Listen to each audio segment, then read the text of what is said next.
咁開始講進入呢個主題啦。嗱，咁呢間900 Eon 信貸財務咧，咁其實佢同另一間上市公司984永旺百貨係姊妹公司嚟嘅。佢哋嘅母公司咧都係日本上市嘅永旺集團。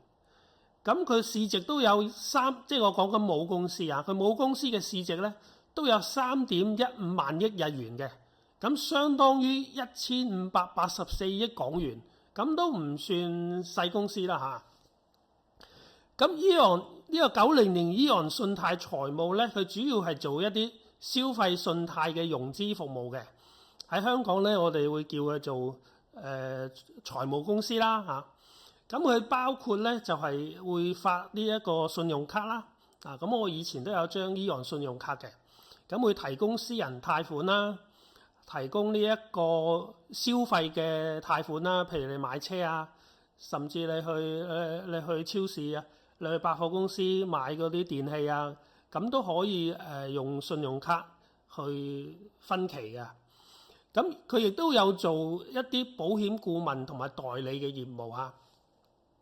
嗱，咁呢度咧想講咧，香港持牌放債人嘅市場咧，即係呢啲所謂嘅財務公司咧，都有唔少㗎嚇。咁但係咧，行業呢一個香港私人財務公司嘅呢個市場頭嗰3大公司咧，如果我冇記錯嘅話，頭嗰3大咧，第一大應該係 UA 財務啦嚇。UA 財務咧，大家喺電視咧都會見到佢廣告嘅。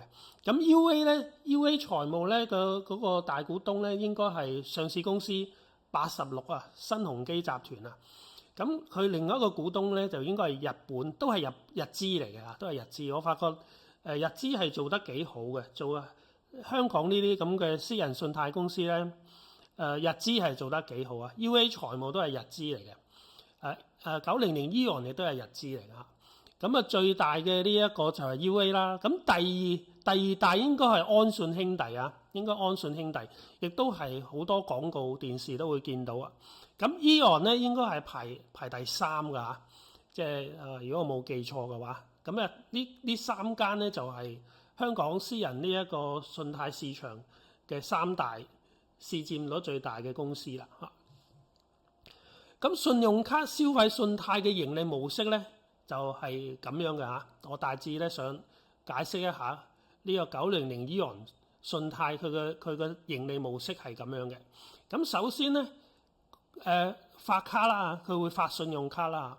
咁佢就會向信用卡持有人咧就收取年費嘅。我以前都有 Eon 嘅信用卡啦，咁要收年費㗎。咁呢個年費其實係包括咩咧？就包括咧，你獲得一個 credit line 嘅，有一個信用額嘅，同埋使用呢張卡嘅權利嚇。咁就當一個年費啦。不過因為近年咧香港呢啲咁嘅發信用卡咧個市場競爭好激烈啊。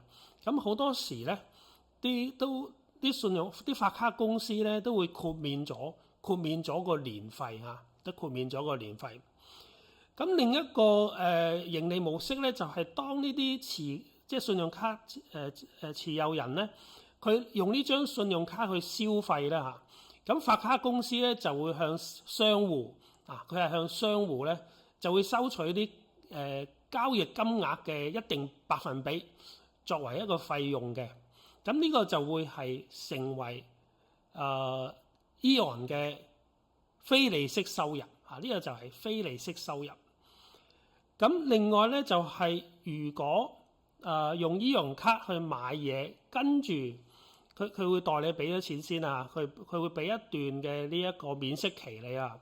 咁但係如果你最終你係冇即時找數嘅，咁佢就會變成一個應收帳啊。首先再講前少少咧，就係你消費者用 Eon 卡去百貨公司買嘢咁啦嚇。咁首先咧 Eon 咧就會代呢個消費者就支付咗佢嘅交易嘅金額。OK， 咁呢個交易嘅金額咧，其實就會成為 Eon 嘅應付帳嚟嘅，因為佢係代消費者俾咗先嘅，咁佢就需要將消費者買嘅嘢嘅呢個交易金額咧，支付俾對方嘅公司，因為你買嘢要俾錢啊嘛。咁呢個就成為 Eon 嘅應付帳啦。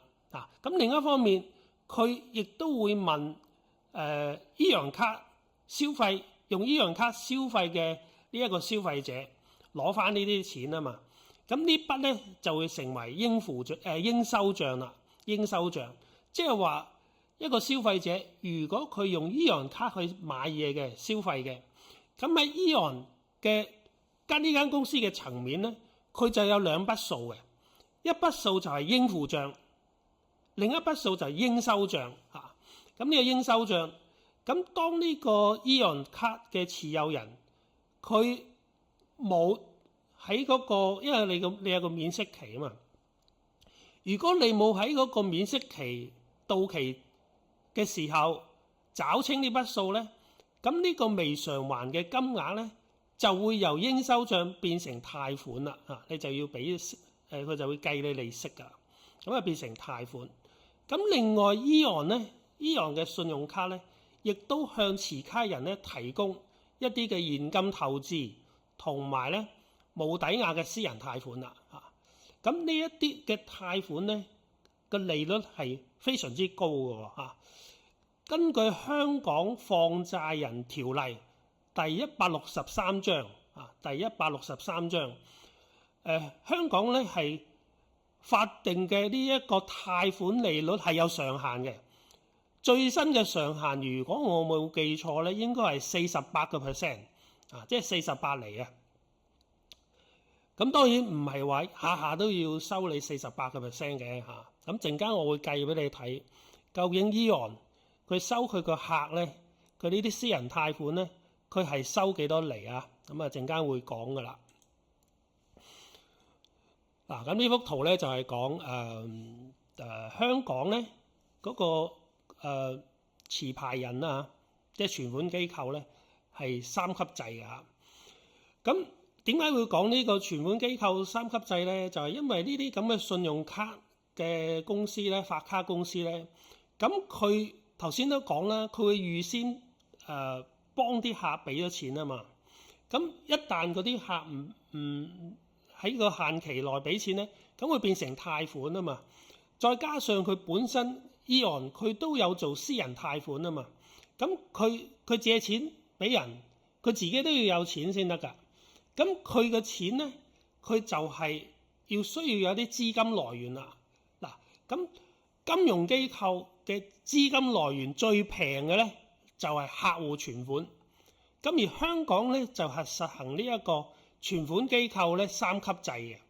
第一級咧就係持牌銀行，持牌銀行咧係可以接受公眾任何數額同埋限期嘅存款嘅，即係你存幾多錢都得。限期亦都冇限嘅。第二級咧就係叫做有限制牌照銀行，佢只可以接受50萬或以上嘅任何期限嘅存款。咁啊第三級咧就係接受存款公司，咁只可以接受10萬元或以上，存款期至少係3個月嘅存款。咁呢個就係香港目前實行嘅呢一個存款機構3級制啦。咁但係 Eon 本身咧就唔係認可嘅存款機構嚟㗎，佢就唔可以做呢啲嘢，佢唔可以接受客戶嘅存款嘅。咁但係佢個業務又涉及到貸款喎，咁所以佢個資金咧喺邊度嚟咧？咁當然最大嘅資金來源就係股東資金啦嚇。咁大概有56.6% 嘅資金係來自股東嘅。咁當然股東嘅資金唔係淨係攞出嚟貸款啦嚇，佢係支持成間公司嘅運作啦嚇。燈油火蠟啊、人工啊，咁全部都係喺股東資金有份俾啊。咁第二個主要嘅資金來源咧就係銀行貸款啦。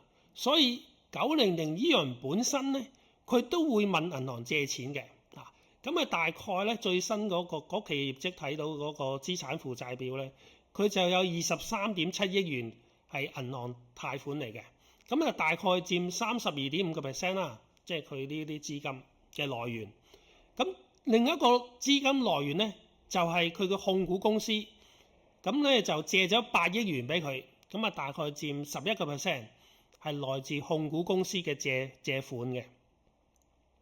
嗱，咁有咗錢之後咧，咁佢就可以做生意啦嚇。咁你可以睇到啦，其實因為佢唔係存款機構啦，咁所以咧佢個資金來源除咗母公司支持佢啦，除咗銀行貸款支持佢啦，另外一個好重要嘅咧就係佢要將啲每年嘅盈利咧保留啊，佢要保留每年嘅盈利。咁而呢個會睇到咧，就係牽涉到咁佢嘅派息記錄會係點啊？嗱，咁事實上咧，AEON嘅派息記錄咧係非常之好嘅。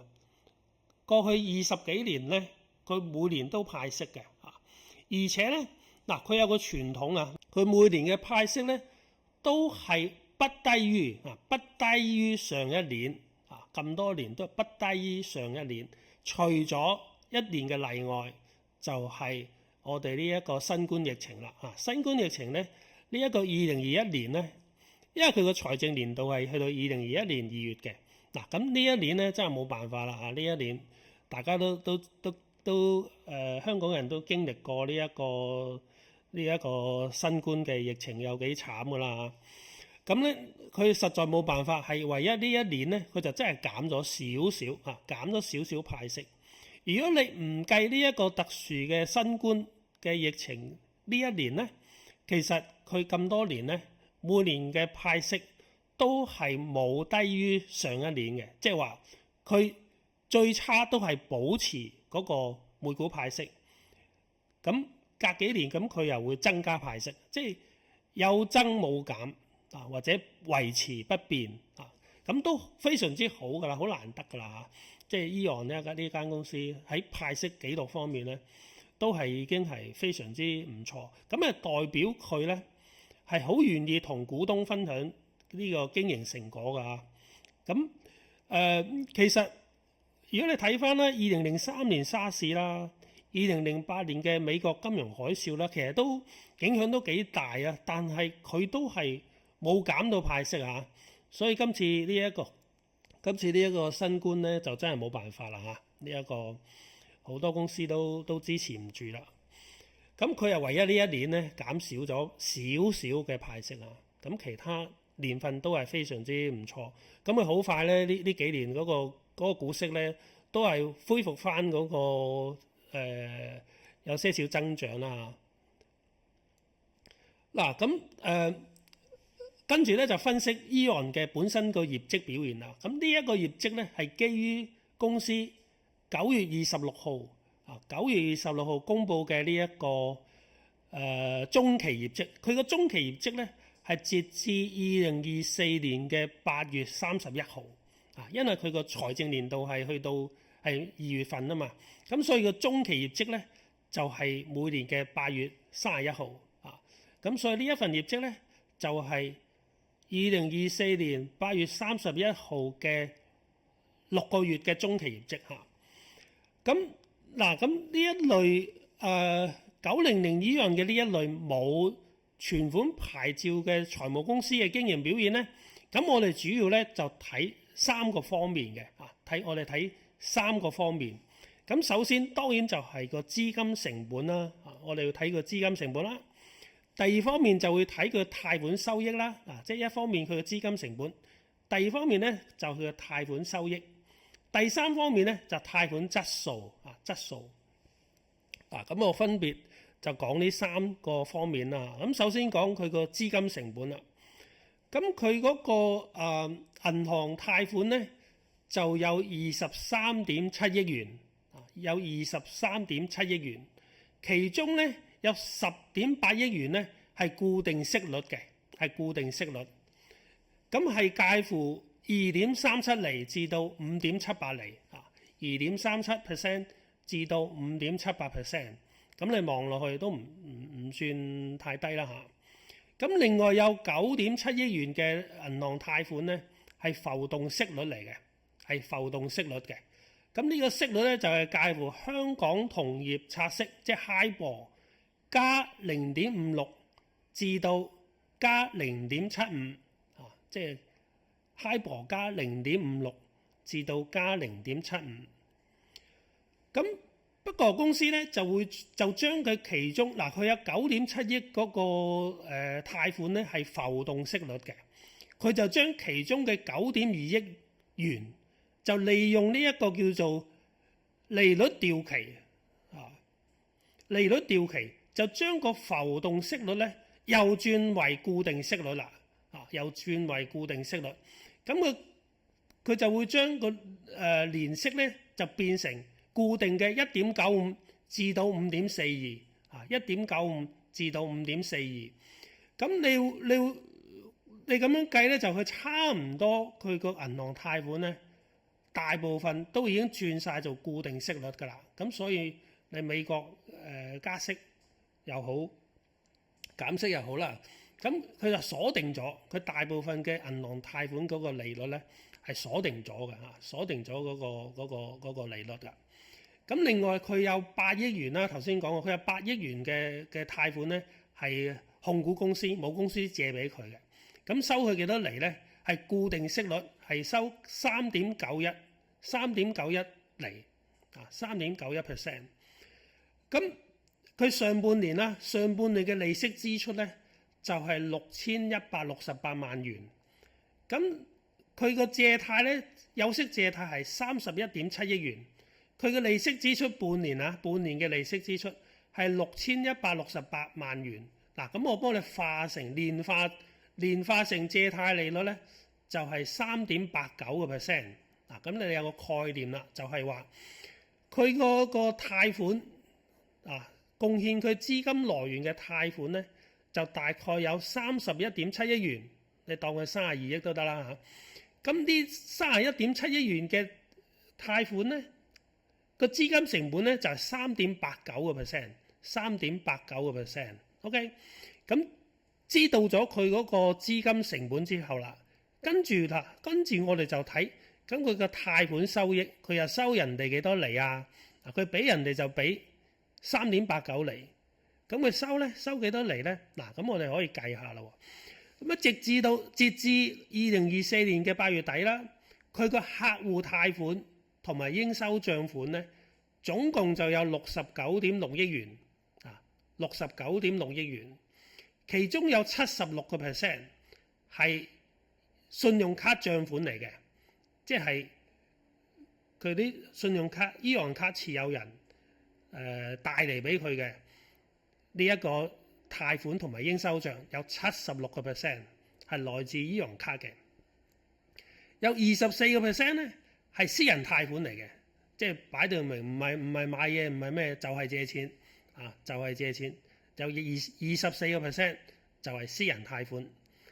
嗱，咁期內咧佢個利息收入咧就有7.34億元喎，即係話佢呢69.6億元嘅貸款加埋應收帳，提供俾佢貢獻俾佢嘅利息收入咧就有7.34億元。嗱，咁我年化咗之後咧，因為半年啊嘛，我7.34億元係半年啊。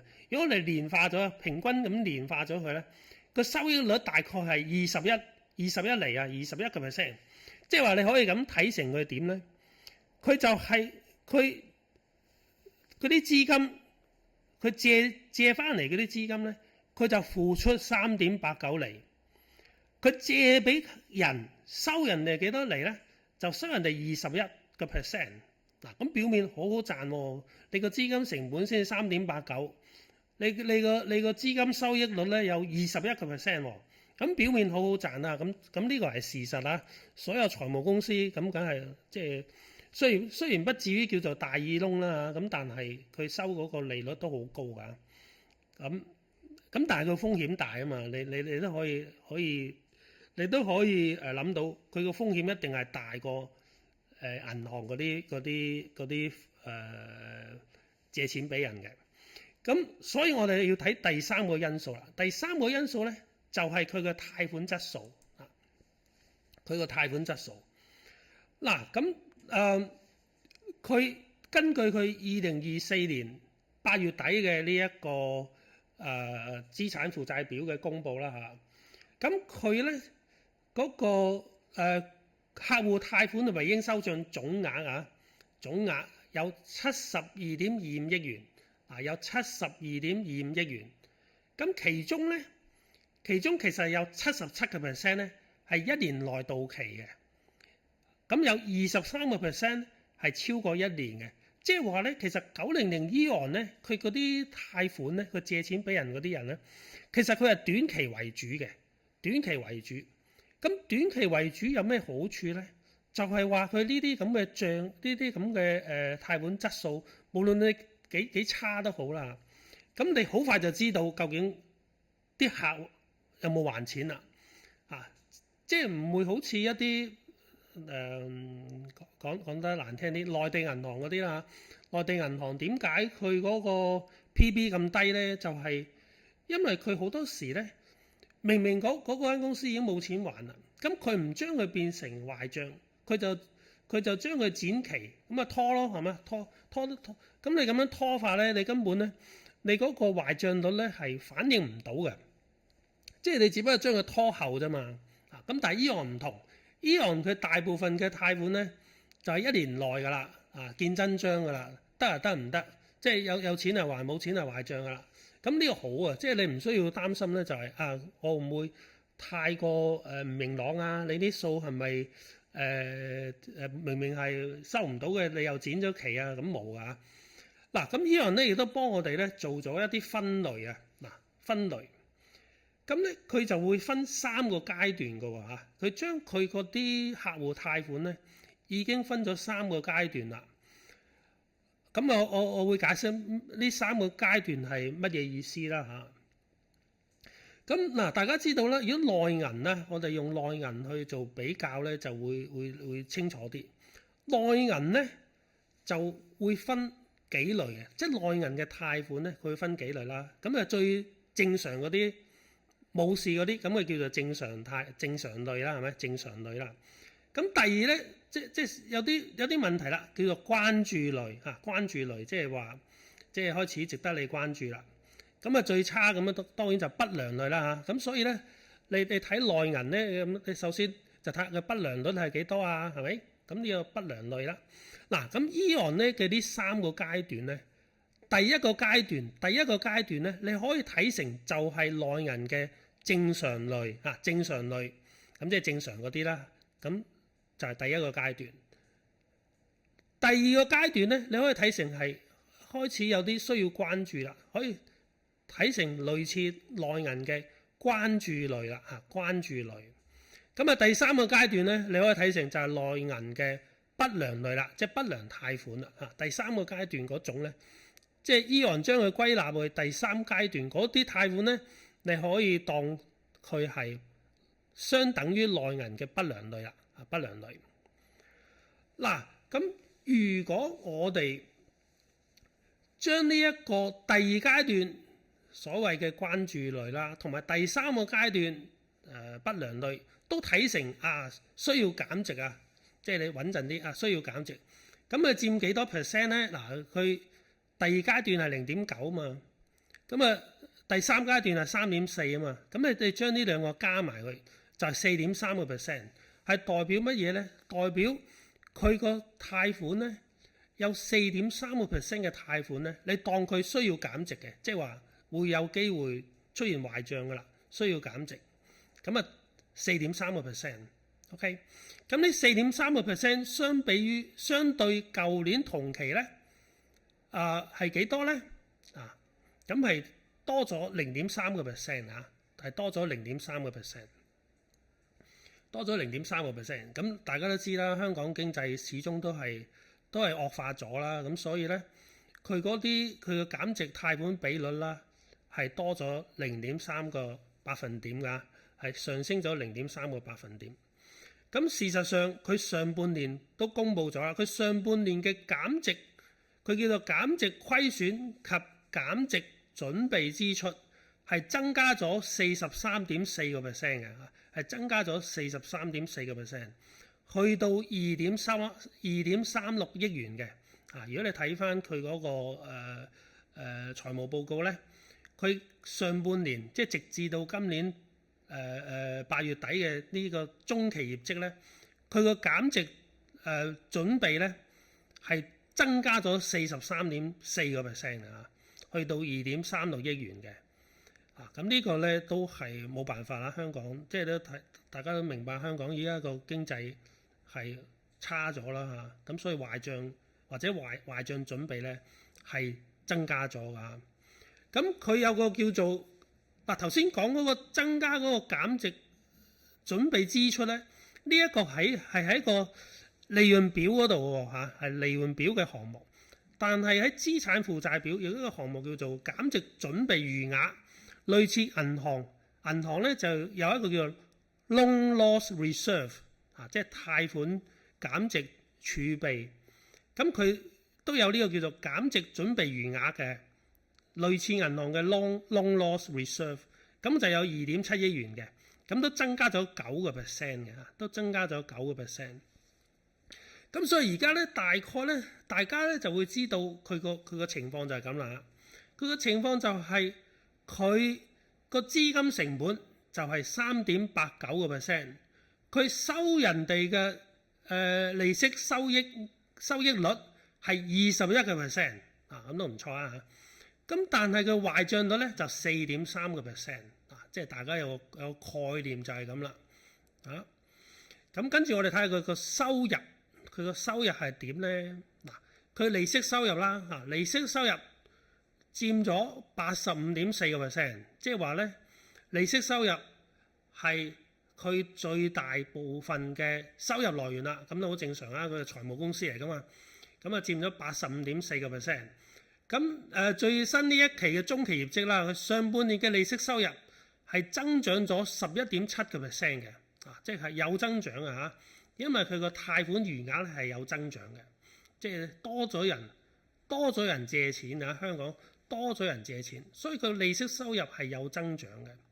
咁第二嚿咧就係叫做手續費及預期收費。你知啦，如果你用信用卡簽帳簽咗，無論你都冇錢俾你係冇錢找數又好，你係唔記得咗找數又好啦，咁你收到帳單咧，咁信用卡公司咧就會收你預期收費，即係會有個罰款嘅嚇，有個罰款嘅。咁咧，咁Eon亦都一樣啦。因為佢有發信用卡啊嘛。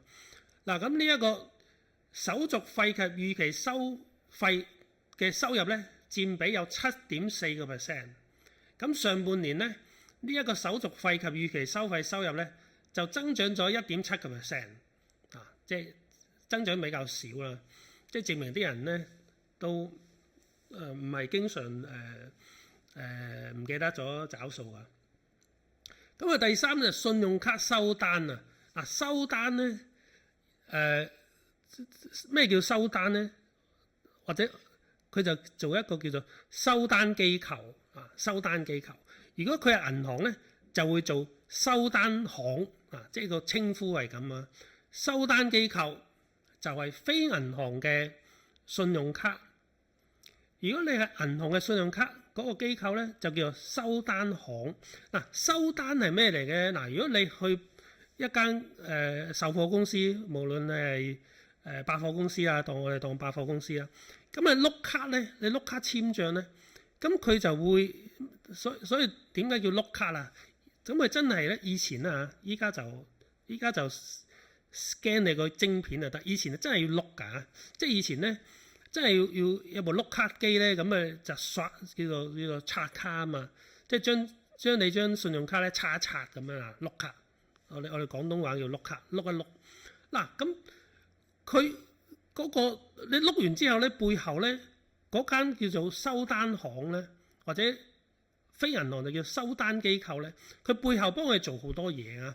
咁你嗰個鋪頭碌完就算啦嘛，就等收錢啦嘛，係咪？咁背後呢啲同對方收錢啊、結帳啊，全部都係呢啲收單機構做嘅。咁但係收單機構咧唔會免費幫你做噶嘛，咁咧佢就會收呢間百貨公司啊，百貨公司又好，商家又好，佢會收佢錢啊。咁所以呢個收單嘅收入就佔咗3.2%。咁上半年信用卡嘅收單收入咧都增長咗33.9%。咁啊受惠咧嗰個啲商戶嘅數目增加，同埋交易量嘅增加。嗱，收單咧係計你碌卡次數嘅。咁即係話咧喺上半年咧多咗 AEON 卡持有人，AEON 卡持有人係多咗用佢張卡去買嘢喎。因為呢一個收單嘅收入咧係同你碌卡嘅次數有關嘅。咁當然如果你幫襯你嘅商戶，即係嗰啲百貨公司又好，商店又好嘅數目增加，咁亦都會增加你碌卡嘅次數啊嘛。即係一個咧就係碌卡，俾你碌卡嘅商戶多咗，同埋揸住你 AEON 卡嘅持有人走去買嘢碌卡嘅次數又多咗多咗，事實多咗33.9%喎。咁即係表示咧係多咗人咧用AEON卡去買嘢嘅。OK， 咁然後咧就信用卡發卡嘅收入咧就佔咗2.2%。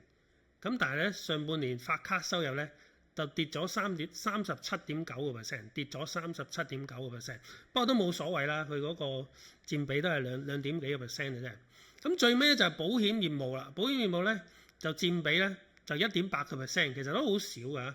咁雖然佢話上半年保險業務收入增加咗38.9%，但係數字係咁計啦，個佔比太少啦，佔比太少啦。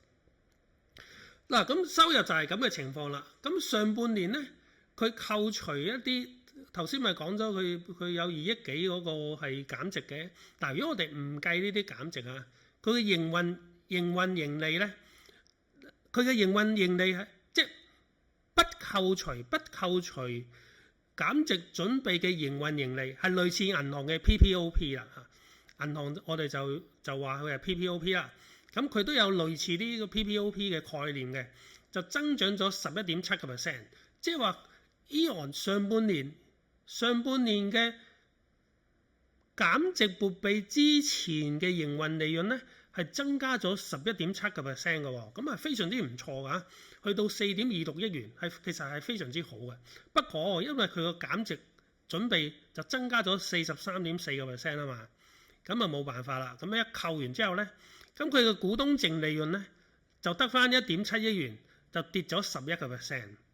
即係如果你將佢睇成一間銀行咧，即係話佢嘅 PPOP 咧係增加咗11.7% 嘅，係非常之好啊！如果你睇返內銀咧，內銀嘅 PPOP， 尤其是嗰5大國有銀行咧，差唔多大部分都係 PPOP 都係下跌嘅。